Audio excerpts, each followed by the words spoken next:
Oui. Monsieur Nazrol, s'il vous plaît. Je suis désolée de vous déranger, mais je ne retrouve plus les dernières statistiques de production. Mais le patron a dû les mettre dans son coffre. Attendez, je vais vous les donner. Et merci. Les visiteurs sont partis? Monsieur Rochenard est en train de prendre congé, oui.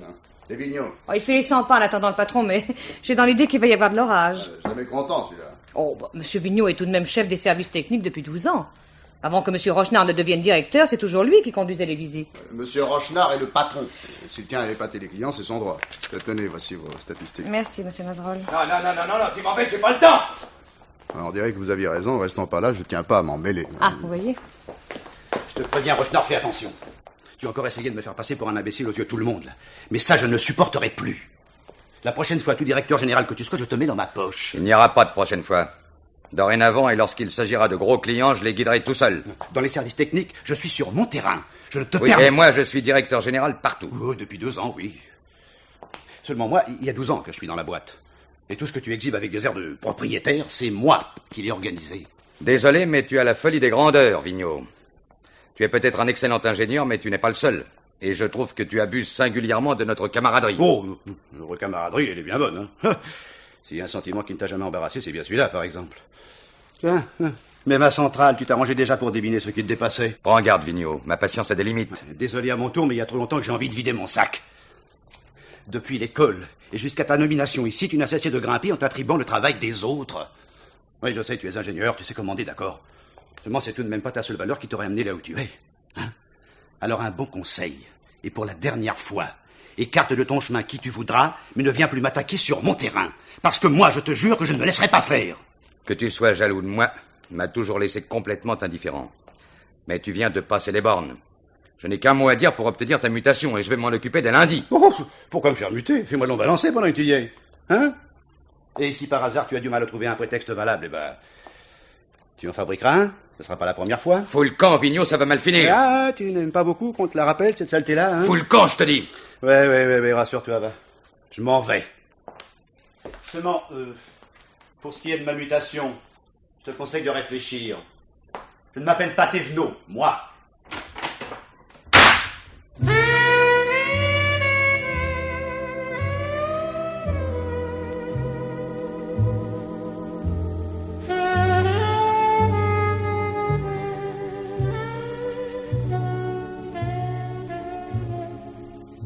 Que se passe-t-il, mon chéri? Tu n'es donc pas pressé aujourd'hui? Non, j'ai un rendez-vous dans Paris à 2h30. Je vais pas aller à Saint-Ouen pour une demi-heure. Eh bien, moi, c'est tout le contraire. Je suis en retard, je me sauve. Oh, zut. Allô? Oui? Qui? Oh, Édouard! Je ne reconnaissais pas votre voix. Que se passe-t-il? Quoi? Non, mais c'est sûr, ça?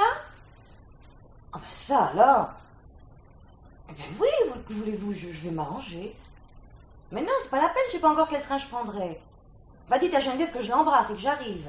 Au revoir. Voilà, le bouquet final, ma sœur accouche avec 15 jours d'avance. Alors tu pars aujourd'hui? Mais comment veux-tu? Je ne croyais partir que vers la fin du mois. J'ai 1000 rendez-vous à décommander. Ben non, je vais tâcher de partir demain matin et déjà ce ne sera pas facile. Et tu penses rester longtemps? Sans doute une bonne semaine. Enfin, je tâcherai de rentrer pour l'autre samedi, dimanche ou plus tard. Ben là-dessus, excuse-moi, parce que je suis en retard. Moi, ce soir, mon chéri. À ce soir.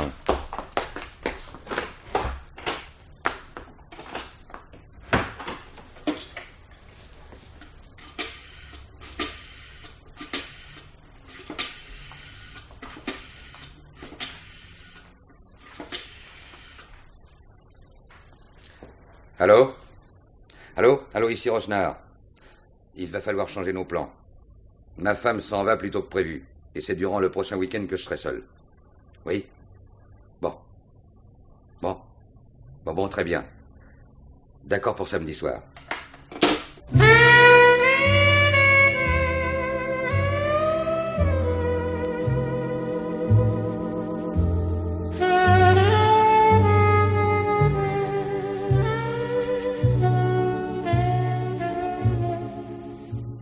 Bonjour, patron.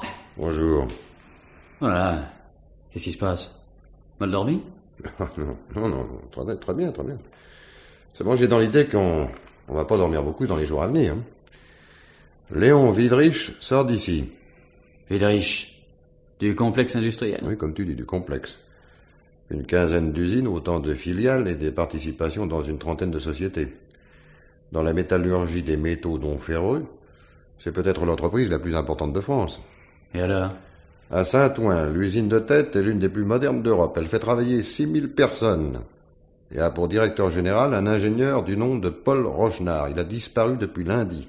Depuis lundi? Mais nous sommes vendredi. Eh oui. Oui, ça a été aussi ma première réaction, d'ailleurs.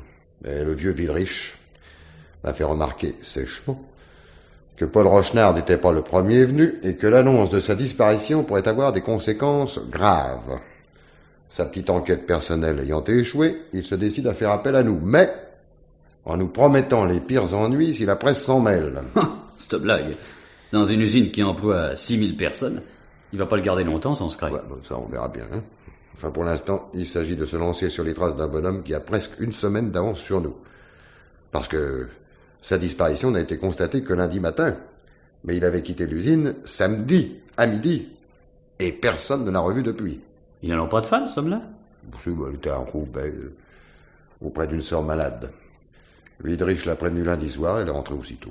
Eh ben, si jamais le gars a voulu profiter de l'absence de sa femme pour emmener une petite amie à la campagne, il va avoir une bonne surprise. Ça, tu sais, de l'avis de tous ceux qui connaissent Rochenard, il paraît que c'est impossible.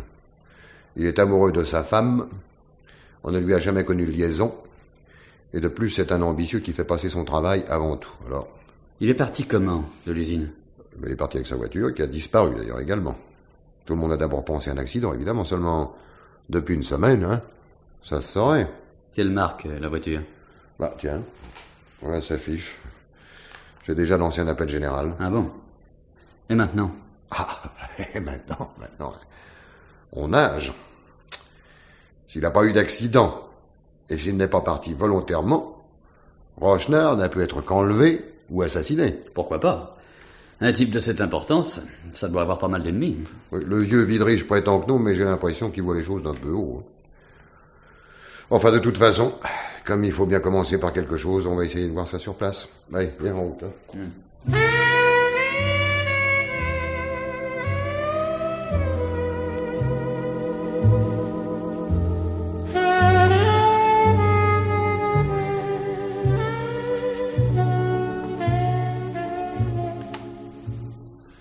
Monsieur Mazerolle, en tant que secrétaire général, vous êtes le plus proche collaborateur du directeur et c'est pourquoi je vous interroge en premier.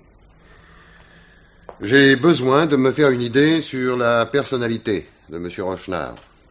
Je vous aiderai de mon mieux, monsieur le commissaire.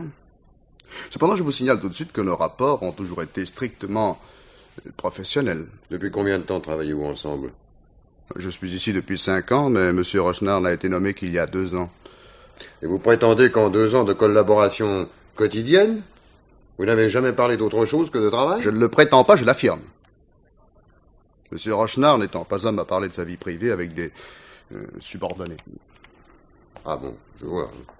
Un homme conscient de son importance et qui tenait à garder ses distances, en somme. Non, directeur consciencieux et qui n'avait pas de temps à perdre, c'est tout. Vous avez de la sympathie pour lui? Nos rapports étaient excellents. Non, écoutez, monsieur Mazerolle, écoutez-moi bien, hein. Et entendons-nous bien. Le directeur de cette usine a disparu. Je suis chargé de le retrouver. Et j'ai besoin de savoir le genre d'homme dont il s'agit. Alors cessez vos réticences et répondez-moi franchement. Oui ou non, avez-vous de la sympathie pour Rochenard? Oui ou non, il y a des nuances tout de même. Moins que vous ne le pensez. Alors? Oh ben disons, une sympathie moyenne. Pourquoi? Enfin, que lui manque-t-il, selon vous, pour être franchement sympathique? Est-ce que... Enfin, je ne sais pas, parce que c'est un homme injuste, autoritaire. Un poste comme le sien exige forcément beaucoup d'autorité, mais personnellement, je n'ai jamais eu à me plaindre de lui. Personnellement? Ça sous-entend que tous vos collègues ne sont pas dans le même cas, je suppose. Oui, c'est possible. Mais je n'ai pas à me faire leur interprète. Je préfère que vous les interrogiez directement. Non, pour l'instant, c'est vous que j'interroge. Et je vous demande si, d'une façon générale, votre directeur est aimé de son personnel. Aimer, ce serait beaucoup dire. On apprécie le directeur, on est plus réservé quant à l'homme. Ouais. Bon, est-ce qu'il a pris la place de quelqu'un en arrivant ici? Ah non. Non, son prédécesseur arrivait normalement à la retraite. Et pour l'avenir?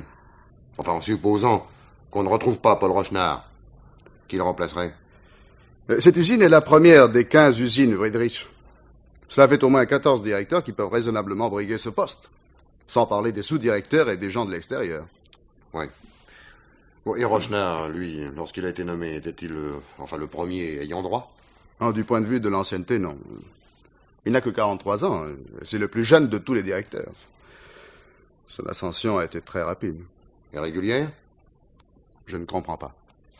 Je vous demande s'il était bien le plus capable pour occuper ce poste. Désolé, monsieur le commissaire, n'étant pas technicien, je ne suis pas qualifié pour en juger. Oui, j'ignore exactement pourquoi vous êtes qualifié, mais pour ce qui est de la réticence, vous êtes sympatable, monsieur Mazerolle.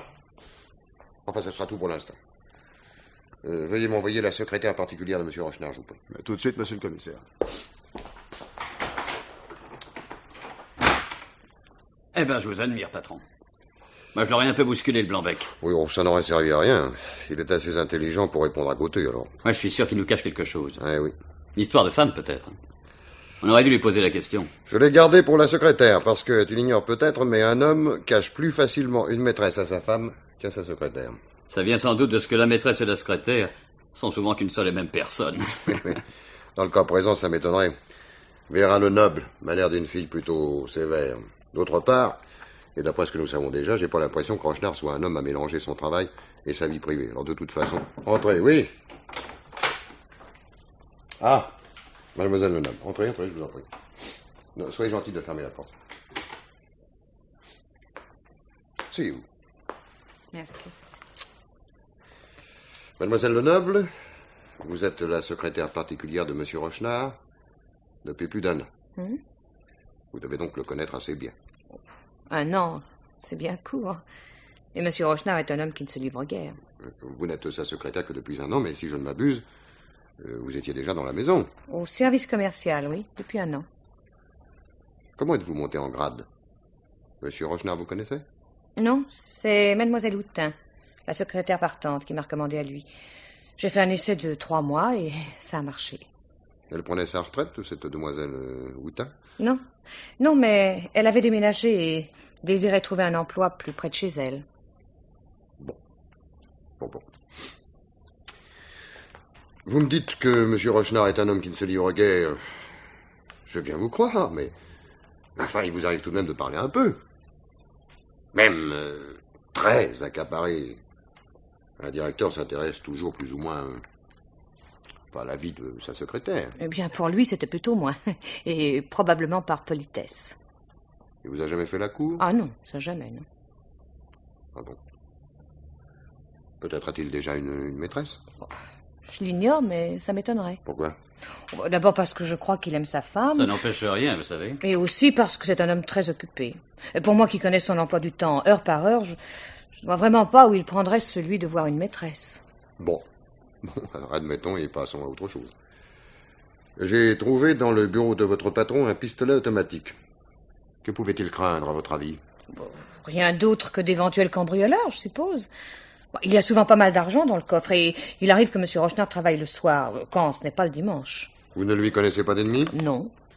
Et des rivaux? Il en a certainement, mais ses rivaux ne portent pas un œillet à la boutonnière. Allons, mademoiselle le Noble. Quand 2 hommes s'aiment pas et se jalousent, ça se voit. Entre gens bien élevés, pas tellement, monsieur. L'inspecteur Chaillet est un petit peu brutal, mais il n'a pas complètement tort, mademoiselle le Noble. Dans une entreprise qui emploie 6000 personnes, le directeur a forcément quelques ennemis. Monsieur Rochnard est loin d'être en rapport avec 6000 personnes. Il travaille surtout avec ses ingénieurs. Lesquels sont tous d'excellents collaborateurs, adorant leur patron, bien entendu. Peut-être que certains ne l'aiment pas beaucoup, mais enfin, de là à les traiter d'ennemis... Voilà, nous y arrivons. Voilà, dites-moi simplement avec lequel d'entre eux il s'accroche le plus souvent. Très franchement, monsieur le commissaire... Oui, ça, je sais. Je sais que ma question est gênante. Hein. Oui. Moi, j'ai besoin de savoir. Il y a 1 heure que j'entends chanter les vertus de Paul Rochnard et je voudrais bien entendre maintenant le son de l'autre cloche. Alors? Ma foi, puisque vous parlez d'accrochage, vous finirez bien par apprendre qu'il y en a eu un assez violent vendredi dernier entre M. Rochnard et M. Vigneault. L'ingénieur en chef? Oui. À quel sujet? Sans doute à propos de travail, mais je n'ai pas pour habitude d'écouter aux portes. D'ailleurs, je vous signale que M. Vigneault est un camarade de promotion du patron, et qu'il est le seul de toute la maison à le tutoyer. De ce fait, ses propos sont évidemment plus libres. Allez me le chercher. Pardon? Allez me chercher monsieur Vigneault. J'en ai pas tout à fait terminé avec vous, mais je vous reverrai plus tard. Bon, très bien, monsieur le commissaire. Il doit être au bureau d'études, je vous l'envoie immédiatement. Oui, je vous remercie. Qu'est-ce que t'en penses? Comme témoin ou comme fille? Oh, écoute. Ben, elle est plutôt sympathique. Et ça doit être une bonne secrétaire. Mais j'ai comme qui dirait l'impression qu'elle nous cache quelque chose aussi. On est décidément pas très bavard dans cette maison. Pour qui veut y demeurer ou prendre de l'avancement, j'imagine que c'est préférable. Seulement l'ennui, c'est que pour nous, le silence et la discrétion seraient plutôt des défauts. Enfin, espérons que monsieur le chef des services techniques va chanter un peu sur un autre ton. Ensuite, nous irons voir l'épouse et... Ah! Allô? Ah oui, d'accord, passez-le moi. Oui, bonjour, vieux. Ah, c'est bien, ça. Ça, c'est parfait. Où? Ouais. Eh ben. Bon, alors écoute, tu me fais emmener ça au laboratoire et tu leur demandes de s'y mettre tout de suite, hein, le grand jeu, évidemment. Oui, un instant! Oui, bon, alors entendu. D'ailleurs, je termine ici, j'arrive. À tout de suite. Ça y est. Ils ont trouvé la voiture. Porte des Lilas. Porte ouverte et clé sur le contact. Ah bah dites-donc, une bagnole pareille, c'est encore une veine que personne s'en soit occupé. Eh oui, à moins qu'on l'ait laissé ainsi dans l'espoir que quelqu'un la ferait disparaître, précisément. Enfin, on verra bien. Entrez! Ah, monsieur Vigneault, je suppose. Commissaire Brégout. Inspecteur Chaillet, mon adjoint. Santé. Asseyez-vous. Asseyez-vous, je vous prie, et bavardons un peu. Voilà. Pardon.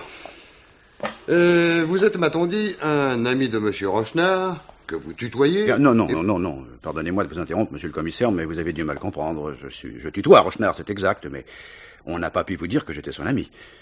En fait, on a plutôt dû vous dire que... Enfin, le contraire. Qui? On? À peu près tout le monde. Plus particulièrement le noble au Mazerolle. Ouais, j'ai failli me battre avec Rochenard l'autre jour encore, et il ne l'ignore pas. Vous battre? À ce point-là? Oui. Rochenard était un salaud. Ça ne date pas d'hier, remarquez, mais la semaine dernière, j'ai pas pu me retenir de le lui dire en face. À quel propos? Oh, le monsieur aime un peu trop les honneurs, et il a pour habitude de s'attribuer tous les mérites, y compris ceux qui ne lui reviennent pas. Les autres se taisent et encaissent. Moi, je ne marche pas. Et ils sont nombreux, les encaisseurs? Bien trop. Il y en a même un que cela conduit jusqu'au suicide. Comment ça? Oui, c'est une longue histoire. Enfin, elle dépeint assez bien le personnage. Mais, non, ça n'a rien à voir avec sa disparition. Mais je ne suis pas pressé. Et la peinture m'intéresse, monsieur Vigneault. Allez-y. Qui s'est suicidé? Albert Thévenot, le premier mari de madame Rochenard. Quoi? Voyons. Qu'est-ce que c'est que cette histoire? Vous prétendez qu'après avoir poussé cet homme au suicide, Rochenard est allé demander la main de sa veuve? Avec le recul, on pourrait présenter les choses ainsi, évidemment. Non, en fait, je crois que c'est seulement après la mort de Thévenot qu'il s'est mis à la voir régulièrement et qu'il a fini par l'épouser. Pas en guise de réparation, tout de même. Non, ça c'est pas son genre non plus de réparer. Non, je crois qu'il en est tombé amoureux. On dit même qu'il l'est toujours. Et avant, que s'est-il passé? Bien avant. En sortant de Centrale, où nous étions tous les trois, Thévenot et moi sommes entrés directement chez Vidrich. Oui. Oui, ce n'est que bien plus tard que Rochenard y est venu à son tour, grâce au conseil et à l'appui de Thévenot. Ils ont travaillé longtemps dans les usines différentes, et puis un beau jour, ils se sont retrouvés ensemble à Gennevilliers. Et c'est là que l'affaire a éclaté. Oui, ici on dit l'affaire, et d'ailleurs on évite d'en parler. Moi j'appelle ça une conspiration. D'ailleurs je suis prêt à la répéter quand on voudra. Et quel genre de conspiration? Thévenot avait commis une faute, assez grave si on veut.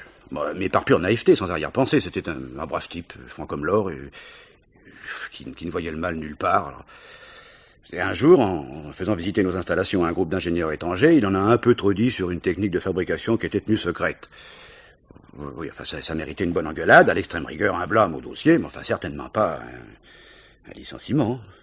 Il a été licencié? Ah oui, c'est bien mieux. Non seulement il s'est retrouvé dehors, mais le grand Vidrich s'est arrangé pour lui fermer toutes les portes de sa spécialité. Oui, quand il s'est suicidé, au bout de 6 mois, il n'avait pas encore trouvé à se recaser. Il n'y a tout de même pas que les usines Vidrich Dans la métallurgie. Non, mais vous savez ce que c'est. Tout se tient, tout se sait. Et avec un dossier comme le sien, et bien qu'il ait été un ingénieur de premier ordre, Thévenot n'avait pratiquement aucune chance de se reclasser, quoi. Or, ce dossier en question, sur quoi s'est basé le père Widrich, c'est Rochenard en personne qui l'avait établi, monsieur le commissaire, contre le camarade de promotion et contre l'ami qui l'avait fait entrer à l'usine. Je vois. Ouais. Est-ce que Thévenot aurait été capable de prendre cette direction générale que Rochenard a finalement obtenue? Non, c'était un technicien remarquable, mais trop sensible, trop peu doué pour le commandement. Rochenard est d'une autre trempe. Même à la place de l'autre, vous jure bien qu'il ne se serait pas suicidé, lui. Ouais. Oui, eh bien, revenons un peu à lui et à sa disparition. Est-ce que vous avez une idée, vous, là-dessus? Moi, je ne vois que deux solutions. Accident de voiture ou crime. Vous éliminez donc une disparition volontaire? Ah oui, ça oui, catégoriquement. Je le vois pas du tout abandonnant sa femme, et encore moins sa situation. Dans ce cas, et étant donné que l'on vient de retrouver sa voiture intacte, j'ai bien peur qu'il ne reste que le crime, monsieur Vigneault.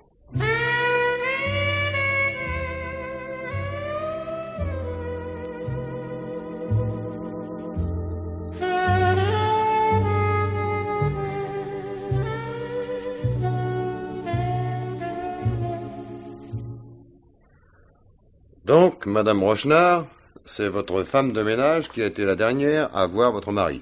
Le samedi après-midi, oui, monsieur le commissaire. Il est rentré vers 5 heures, il lui a demandé de préparer un peu de salade et de viande froide. Un peu plus tard, quand elle lui a posé la question, il a répondu qu'il sortait, mais qu'il n'avait pas besoin de costume. Il n'a pas dit où il allait? Non. Mais quand la femme de ménage est partie, vers 6 heures, il était en train de consulter une carte routière. Avant 5 heures, vous ne savez pas ce qu'il a fait? Si. Il a quitté l'usine vers 12h30, en compagnie d'un client qui l'emmenait déjeuner. Ensuite, il est allé jusqu'à Rambouillet, où nous avons une maison de campagne.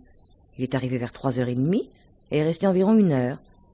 Il a demandé au jardinier de ne pas fermer la porte du garage, disant qu'il viendrait peut-être coucher et que de toute façon, il y passerait le dimanche. Tiens.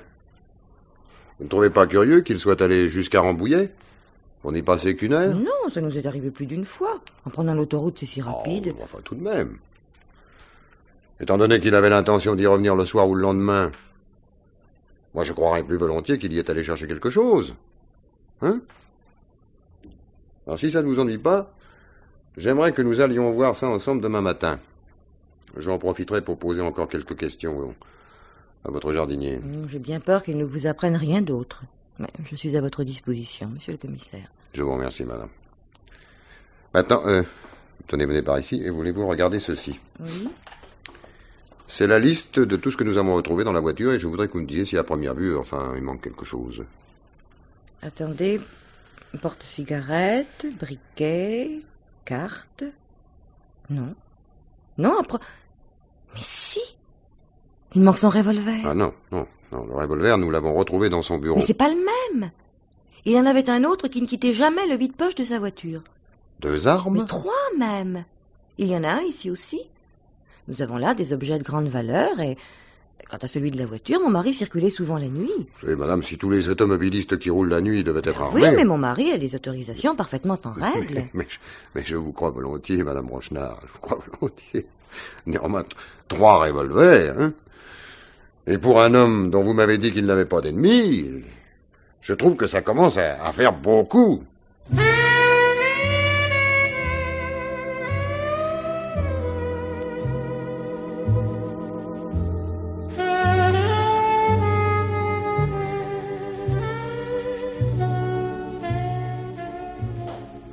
Alors, patron, cette chasse à Rambouillet, ramenez quelque chose? Ah, une devinette, oui. Que peut bien faire un directeur général de chez Widrich un samedi soir avec une bâche, une corde, une paire de bottes, des salopettes et 2 torches électriques? Ça, je sais pas. Mais vous pouvez toujours y ajouter une pelle et une pioche toute neuve. Quoi? Thomas et moi, on vient de dépouiller le courrier qui nous arrive à la suite de l'appel lancé par les journaux. Ouais. Des quantités de lettres, comme d'habitude, et de gens qui ont vu Rochenard aux 4 coins de la France, bien entendu. Oui, c'est naturellement. Oui. Par contre, tout à l'heure, un type a téléphoné, un commerçant de la Porte Saint-Cloud. Il prétend qu'il a reconnu Rochenard sur la photo, et qu'il lui a vendu une pelle et une pioche le samedi après-midi, peu avant 5 heures. Je l'avais noté à tout hasard, mais ça colle drôlement bien avec votre rébus. Eh ben là, mon bonhomme, j'ai l'impression qu'on tient quelque chose. Voyons. Nous avons d'abord une pelle et une pioche qui sont des outils à travailler le sol ou la terre. Bon. Ensuite des salopettes et des bottes. Bon, donc incontestablement un travail salissant. Reste la corde, la bâche et 2 torches électriques. 2 torches, patron. Ça vous fait pas penser à un complice? Un complice, pour l'instant, disons plutôt un assistant. Hein. Rien ne prouve encore que l'entreprise en question ait été répréhensible. Bon, alors reste donc la corde et la bâche, qui pouvaient éventuellement servir à envelopper quelque chose, ou quelqu'un. Mais ça y est, patron, vous y êtes. Rochenard a transporté et on dirait quelqu'un. Attends, ne nous emballons pas. Primo, c'est peut-être aussi bien quelque chose. Et secondo, il l'a peut-être déterré. Bon, d'accord. Enterrement ou exhumation. Mais que ce soit l'un ou l'autre, doit y avoir une tombe quelque part.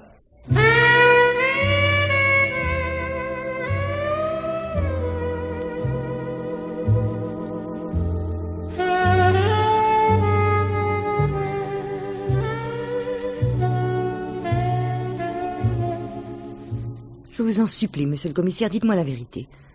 Il y a maintenant 18 jours que mon mari a disparu. Et plus d'une semaine que vous enquêtez. Il est impossible que vous n'ayez rien découvert. Mais rien de très positif, Madame Rochenard. Je vous en donne ma parole. Enfin, tout ce que je puis vous dire, si vous y tenez, et si vous avez le courage de l'entendre, c'est l'hypothèse que je tiens pour presque certaine. Mais oui, je vous en prie, dites-moi ce que vous pensez. Eh bien, je suis à peu près persuadé que votre mari a été assassiné, Madame Rochenard. Assassiné? Oui.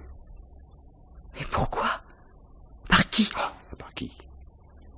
Par qui, je n'en ai pas la moindre idée. Mais les suspects possibles ne manquent pas. Vous l'ignorez peut-être, mais d'une façon générale, votre mari n'était pas très aimé. À l'usine, maintenant qu'on commence à tenir sa disparition pour définitive, les langues se délient. Pour dire quoi? Des ressentiments, de la rancune. Monsieur Vigneault, par exemple, le chef des services techniques, se pose ouvertement en ennemi. Il le fait même avec tellement d'ostentation qu'on en arrive à se demander s'il ne s'agit pas d'une manœuvre. Mais enfin, monsieur le commissaire, pourquoi aurait-on tué mon mari? Ce Vigneault ou un autre? Jusqu'à preuve du contraire. Et à l'exception de vous-même, qui êtes son héritière, il ne semble pas que cette disparition profite directement à quelqu'un. Reste donc une vengeance. Ou alors... Ou alors? Ou alors cette expédition nocturne et clandestine est au cœur du problème, ça c'est évident. Alors, si nous admettons que votre mari a eu un associé, ou un complice, il n'est pas interdit de penser à une querelle, à un règlement de compte. C'est impensable, voyons. Vous oubliez qui était mon mari. Mais je n'oublie rien, Madame Rochenard, je n'oublie rien, mais les faits sont là. Votre mari avait projeté et sans doute exécuté une expédition mystérieuse à laquelle ni vous ni moi ne comprenons rien. Si vous avez une idée, moi je suis tout prêt à l'accueillir. Non, plus j'y pense et moins je comprends. Bon, alors dans ce cas, revenons à l'hypothèse de la vengeance. Savez-vous qu'à l'usine, on tient généralement M. Rochenard pour responsable de la mort de votre premier mari? Mais c'est faux, monsieur le commissaire. Ce sont d'ignobles ragots.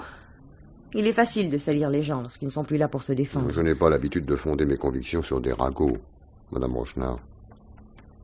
J'ai lu le rapport confidentiel établi contre M. Thévenot à l'époque de l'affaire. Sous le couvert d'une indulgence plus douteuse, et finalement plus dangereuse qu'une accusation franche, ce rapport était indiscutablement destiné à perdre votre mari. Et il était signé Rochenard. Mais c'est impossible, je ne peux pas le croire. D'ailleurs, cette histoire est vieille de plus de 5 ans. Et franchement, je ne vois pas le rapport. Mais je ne suis pas certain, madame, qu'il y en ait un. Mais c'est pas impossible. Vous connaissiez déjà M. Rochenard à l'époque? Non. Je l'avais rencontré une fois dans une soirée. Ce n'est qu'après la mort d'Albert qu'il est venu me présenter ses condoléances. Et puis par la suite, il s'est efforcé de me rendre quelques petits services. Et puis... plus tard, il a fini par me demander en mariage. Combien de temps après? Plus d'1 an. Il devait faire un long séjour aux États-Unis et au cas où j'accepterais, il désirait m'emmener. Alors j'ai dit oui, puis nous sommes mariés un peu avant son départ et nous sommes restés près de 3 ans en Amérique. Comment s'est-il suicidé, M. Thévenot? Au gaz, dans la salle de bain. Il a mis un oreiller et un coussin au fond de la baignoire. Il s'est couché. Vous avez laissé une lettre? Un simple billet qu'il avait griffonné et signé « Je vous demande pardon à tous ». Oui. Est-ce qu'après ce drame, vous auriez remarqué quelqu'un qui aurait paru, comment vous dire ça, qui aurait paru affecté, au-delà de la normale, si vous voulez? Tant que je me souvienne, non. Non. J'étais moi-même tellement bouleversée. Oui, bien sûr, bien sûr. Est-ce qu'il vous arrive de vous rendre sur la tombe d'Albert Thévenot, Madame Rochenard? Non. Pourquoi? Et vous n'avez chargé personne non plus de fleurir sa tombe? C'est-à-dire avec ce séjour en Amérique? Non, mais je vous en prie. Vous n'avez pas à vous expliquer là-dessus. Non, je vous ai demandé ça incidemment. C'est sans importance.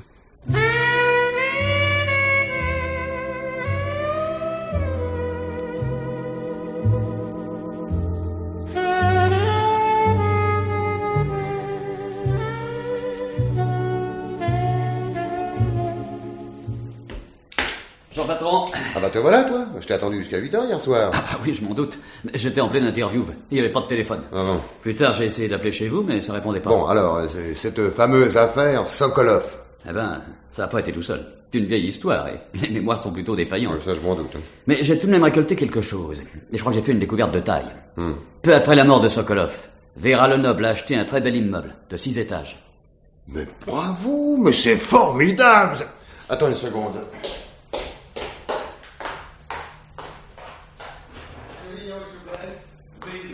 Quelques instants et je suis à vous, mademoiselle Lenoble. Bon, très bien, monsieur le commissaire. C'est par ici. Asseyez-vous, monsieur Vigneault, asseyez-vous. Fumez, si vous en avez envie. Nous risquons d'en avoir pour un moment. Ah. Non, ne vous inquiétez pas. Non, en vérité, je n'attends pas grand-chose de vous.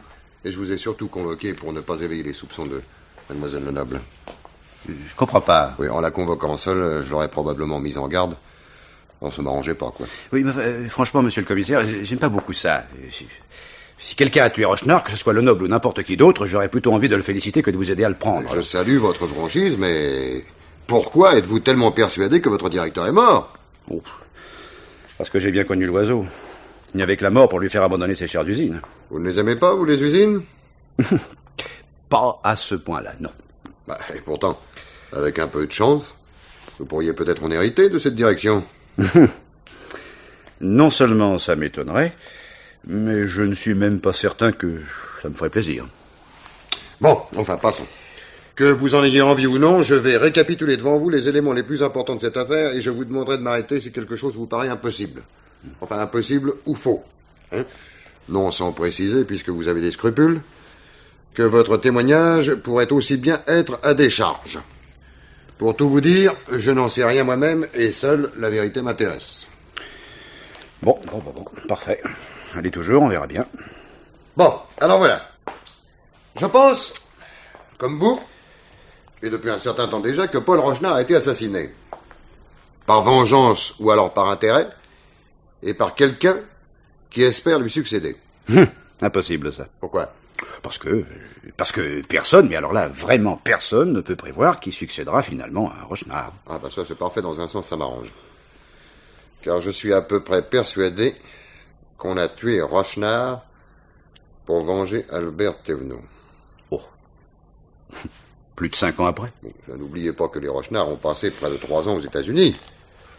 Quant aux 2 années qui restent, c'est le temps qu'il a fallu à Vera Lenoble pour obtenir son poste et gagner la confiance de son directeur. Ah, nous y voilà. Oui, nous y voilà, oui. Et peut-être seriez-vous moins sceptique si je vous apprends que Vera Lenoble a été la maîtresse d'Albert Thévenot. Quoi? Voilà, Thévenot n'avait plus de famille et son ex-femme ne va jamais au cimetière. Or, sa tombe est toujours fleurie. Oui. Oui, enfin, ça ne prouve pas qu'il avait une maîtresse. Enfin, il adorait sa femme. Non, je suis bien persuadé. Attendez. Il l'a peut-être adorée. Mais pas plus loin que le jour où il s'est retrouvé sans situation, parce que, à partir de là, il a pu la juger et se rendre compte de ce qu'elle est réellement. Une femme vaniteuse ne pensant qu'à l'argent et qui lui reprochait sans cesse son manque d'ambition. Dès lors, il a cherché ailleurs refuge et compréhension et il a trouvé Vera Lenoble. Oui. Mais comment savez-vous tout ça? Par une amie de Thévenot, qui s'est trouvée un jour complètement ahuri en face d'un homme qui essayait de lui faire la cour, après des années de relations purement amicales. Elle a voulu savoir, et il a fini par lui avouer sa déception et son besoin d'une affection véritable. Et c'est elle aussi qui vous a parlé de Lenoble? Non, je suis arrivé à elle par recoupement et en questionnant ses anciens employeurs. Oui. Au lendemain de la mort de Thévenot, elle s'est prétendue malade et a demandé une semaine de congé, après quoi elle a repris sa place et sa vie de femme solitaire. J'ignore comment elle avait connu Thévenot, mais il a été très certainement le seul homme de sa vie. Ah bah ça, comme fille étrangère enfermée, on fait pas mieux. Oui. Enfin, ça, je vous l'accorde, je veux bien croire tout ce que vous venez de me dire. Bon, jusque-là, je ne vois rien qui justifie votre accusation. Bien, alors écoutez la suite. Elle a donc repris son travail, sa vie sans histoire. Ça a duré 3 ans. Oui. Ça a duré 3 ans, très exactement jusqu'au jour où les Rochenard sont revenus des États-Unis. Oui, bon, admettons.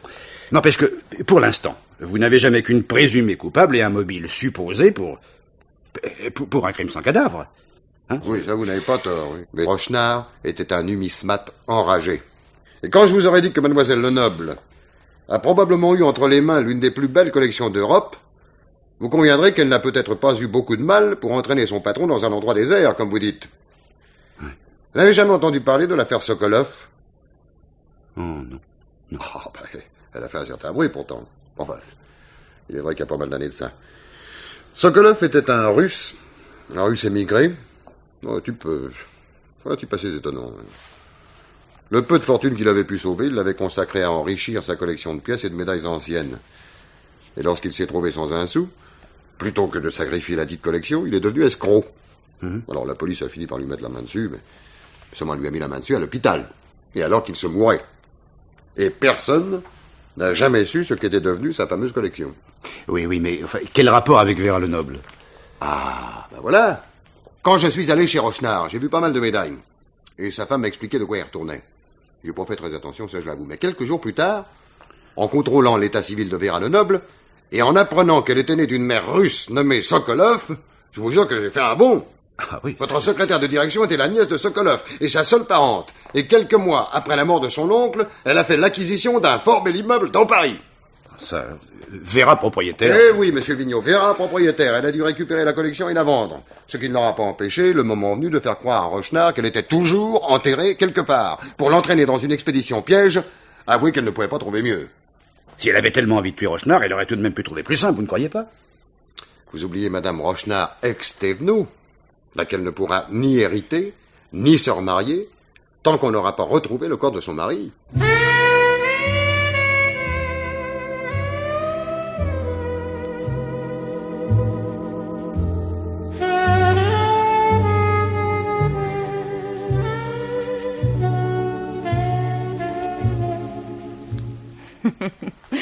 Mes compliments, monsieur le commissaire, vous avez une très belle imagination. Le grand Paul Rochenard se déguisant pour partir à la chasse au trésor, c'est vraiment du plus haut comique. Où étiez-vous du samedi au dimanche, la nuit où il a disparu? Chez moi, comme toutes les nuits. Et comme toutes les nuits aussi, j'y étais seule. Est-ce que vous possédez un permis de conduire, mademoiselle Lenoble? Oui, pourquoi? Montrez-le-moi, je vous prie. Attendez, me voilà. Vous l'avez passé il y a quelques mois à peine. En effet, oui, c'est écrit dessus. Non, je vous en prie, cessez de persifler, voulez-vous?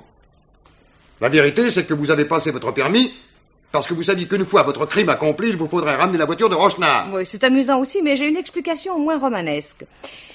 Voilà, j'ai passé mon permis parce que j'ai commandé une petite voiture, tout simplement. Bon, je ne me promène pas avec le bon de commande dans mon sac, mais je suppose que c'est facilement contrôlable. Vous êtes très forte, mademoiselle Lenoble. Et dans un sens, je vous admire.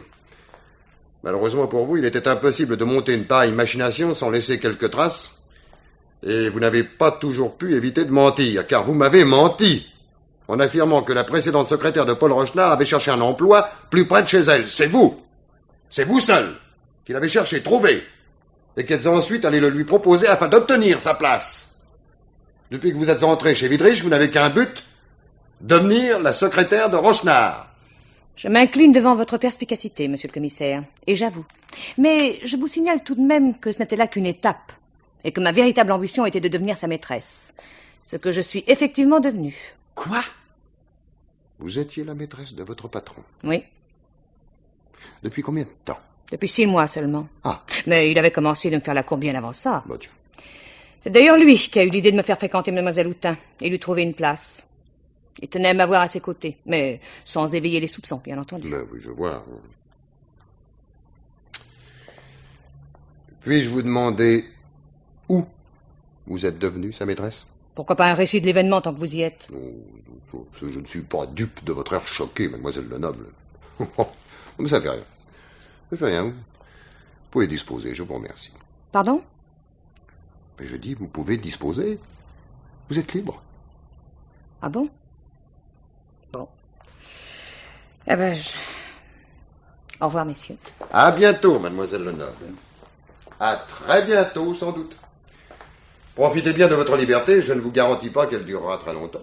Dans ce cas, je vous remercie à mon tour, monsieur le commissaire. Et je prends note. Ça, mes patrons. Pourquoi la laissez-vous partir? Et pourquoi n'avez-vous pas parlé de Thévenot? Comme ça, une idée soudaine. Mais si elle file? Oh non. Oh non. Oh, cette fille-là ne s'enfuira pas. Elle est du genre qui fait face. Oh, qui fait face. Bon. Mais alors, qu'est-ce que vous espérez? Ça, je te le dirai tout à l'heure. Bon, attrape d'abord le téléphone et appelle-moi madame Rochenard. Oh, très bien. Non, c'est égal. Pour savoir ce que vous avez en tête, vous.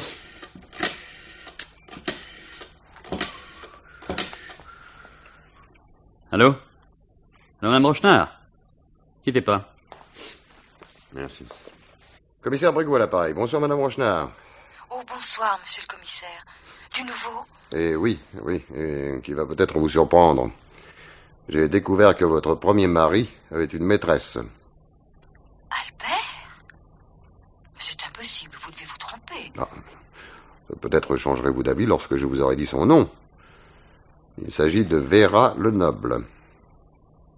Qu'est-ce que vous dites? Vera Lenoble, oui. Qu'il est devenue la secrétaire de votre second mari, que parce qu'elle avait été la maîtresse du premier. Je ne comprends pas. C'est pourtant simple. Considérant que Paul Rochenard était responsable du suicide d'Albert Thévenot, elle a décidé de le venger. Et j'ai bien peur qu'elle n'ait réussi. Mais c'est faux, monsieur le commissaire, je vous assure qu'il n'y a madame, rien... Pardonnez-moi de vous interrompre, mais la question n'est pas là, madame Rochenard. Si je vous raconte tout ça, c'est d'abord pour vous mettre en garde. Pour me mettre en garde? Oui, Vera Lenoble est encore en liberté, mais sans doute plus pour très longtemps. Or, elle le sait, et je crains qu'elle n'essaie de se venger de vous, également. Alors écoutez-moi bien. Oui. Si elle prend contact avec vous, que ce soit de jour ou de nuit, prévenez-moi immédiatement. Je laisse une consigne ici. Et si jamais elle vous demande de la suivre, n'acceptez sous aucun prétexte. Compris? Oui, c'est entendu. Bon. Parfait, je compte sur vous. Je passerai vous voir demain. Bonsoir, madame Rochenard. Bonsoir, monsieur le commissaire. Et maintenant, qu'est-ce qu'on fait? On attend? Non, mon vieux, on n'attend plus. On prend 6 hommes, 2 voitures radio et on file se poster devant le domicile de Rochenard. Pour peu que je ne sois pas trop mauvais psychologue, nous serons bientôt en route pour sa tombe.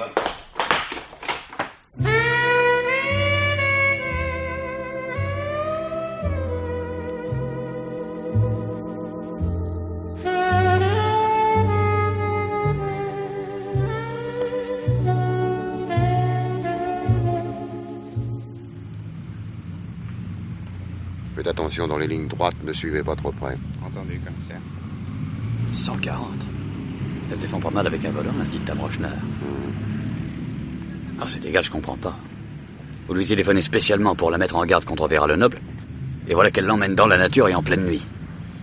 Espérons qu'elle a au moins pensé à prendre le revolver de son mari. Si elle y a pensé, elles sont armées toutes les deux. Comment ça? J'ai téléphoné à la l'usine en fin d'après-midi. Le revolver de Rochenard n'est plus dans son bureau. Oh, ça alors? Et vous avez quand même... Si nous voulons retrouver le corps de Rochenard, c'est le seul moyen. Je prends un risque, évidemment. Enfin, on verra bien. Mais qu'est-ce qu'elle veut, l'autre, au juste? Elle va tout de même pas tuer la femme sur la tombe du mari, non? C'est possible. Mais je ne suis pas sûr que ce soit aussi simple. De toute façon, j'espère bien que nous pourrons intervenir à temps. Elle ralentit, commissaire. Alors attention. Ça y est, elle tourne. Elle s'engage dans la forêt. Encore une veine qui fasse clair de lune. Mais tais-toi un peu, toi, tu veux. Pas bon. Ça y est, ils sont arrêtés. Bon, bah arrêtez-vous aussi, c'est trop risqué. On va descendre et faire le reste à pied. Toi, suis-moi, mais ne referme pas la porte.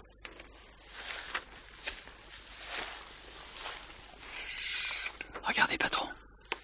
Vera le Noble tient une pelle à la main. Oui, un revolver dans l'autre, j'ai vu, oui. Maintenant, tais-toi.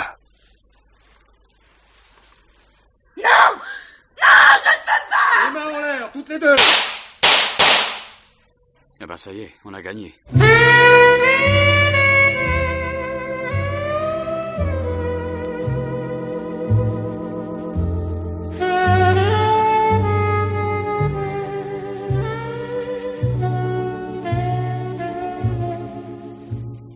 Comment va-t-elle?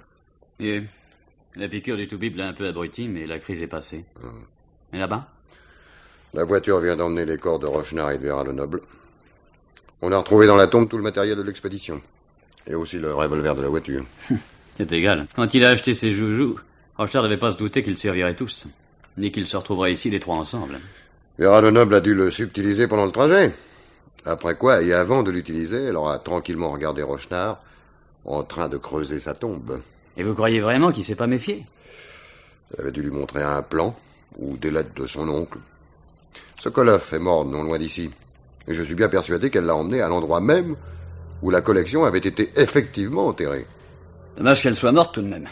Vous aviez parfaitement constitué son crime et nous aurions peut-être pu éviter l'expédition de ce soir. Ah non, ça je crois pas, non. Je crois pas parce que, primo, nous n'aurions jamais retrouvé Rochenard. Et secondo, tu as bien regardé le corps de Vera le Noble. Oh, vous m'en avez pas laissé le temps.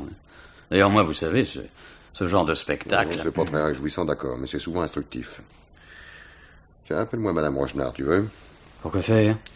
Parce que la réponse à ta question va sûrement l'intéresser aussi. Allez, vas-y. Et voilà les mystères qui recommencent. Il y a des moments vraiment où je me demande ce que je fais dans la police. C'est ça. Tu me diras ça plus tard. Madame Rochenard, s'il vous plaît. Pouvez-vous venir par ici? Passez, je vous en prie. Asseyez-vous, Madame Rochenard, asseyez-vous, je vous en prie. Comment vous sentez-vous? Un peu mieux, monsieur le commissaire, je vous remercie. Bien. Je vais essayer de vous importuner le moins longtemps possible. Enfin, il y a cependant un ou deux petits détails que je désire éclaircir. Est-ce que vraiment ça ne pourrait pas attendre un peu? Ah non. Non, malheureusement non, Madame Rochenard. J'ai mon rapport à établir, il me manque encore certains éléments. Ainsi, par exemple, vous m'avez dit avoir tiré au hasard et sans viser. Je vous crois volontiers. Et ce, d'autant plus que vous avez tiré à travers la poche de votre manteau. Mais vos 2 balles ont fait mouche. Et je vous avoue que ça m'étonne... Enfin, passablement. Mon mari m'avait appris à tirer. J'aimais bien cela, d'ailleurs. Puis je m'entraînais quelquefois. Ben oui, bien sûr, je vois. Mais pourquoi avoir accepté de suivre Vera le Noble alors que je vous avais expressément mis en garde? Elle m'a téléphoné en m'annonçant que mon mari l'avait contactée et qu'il nous attendait. Je devais lui apporter du linge, des vêtements et surtout ne pas prévenir la police. Bon, et vous l'avez cru? À moitié, puisque j'ai tout de même apporté le revolver de la maison. Mais il y avait une chance pour que cela fût vrai. Et je ne voulais pas risquer de la compromettre. Mais quand avez-vous compris que c'était un piège? Quand elle m'a ordonné de ralentir et de pénétrer dans la forêt. J'ai hésité, et c'est alors qu'elle a sorti son arme. Ensuite, tout s'est passé très rapidement et comme dans un cauchemar. Elle m'a fait descendre. Nous avons marché un peu et elle m'a tendu une pelle. Elle voulait m'obliger à déterrer moi-même le corps de mon mari. Ensuite? Eh bien, c'est à ce moment-là que vous avez crié et qu'elle a tiré sur moi. Oui. Oui, le seul ennui, voyez-vous, c'est qu'elle n'a pas tiré sur vous. Qu'est-ce que vous dites? Oui, Vera le Noble n'était pas une femme à s'enfuir, mais encore moins à supporter la prison. Quand elle s'est vue prise, elle a tourné son arme contre elle.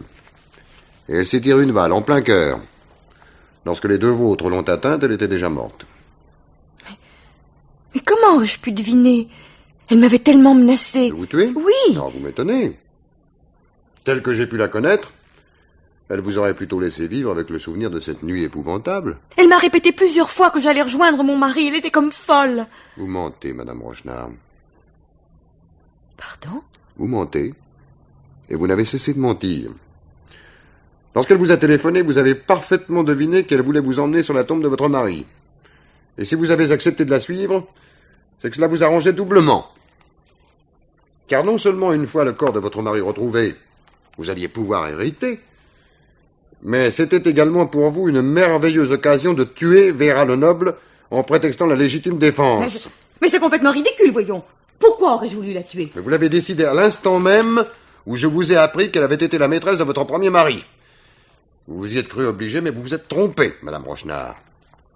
Car Vera le Noble ignorait certainement que vous aviez assassiné Albert Thévenot. Vous êtes fou! Mon mari s'est suicidé. Il a même laissé un mot. Je vous demande pardon à tous, oui, je sais.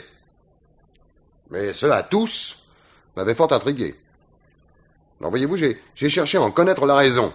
C'est ainsi que j'ai interrogé plusieurs de vos amis de l'époque et que j'ai appris pas mal de choses intéressantes. Par exemple, qu'un soir, un soir de réception, et alors qu'il était terriblement déprimé par son manque de situation, votre mari vous avait fait une scène en public, et qu'il était parti en claquant la porte.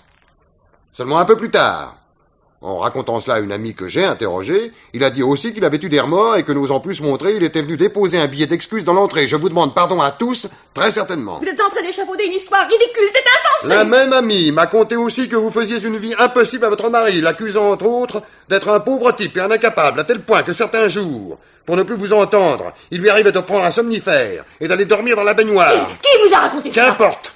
Ce qui compte, c'est que ce crime a été pour vous un jeu d'enfant.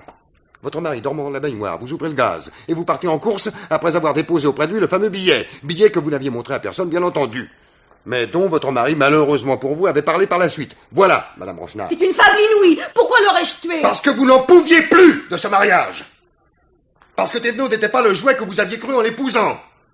Et parce qu'il n'était pas homme à gagner beaucoup d'argent pour vous faire mener la vie mondaine que vous avez toujours enviée. C'est idiot. Pourquoi n'aurais-je pas divorcé alors? J'ai interrogé énormément de gens dans cette histoire.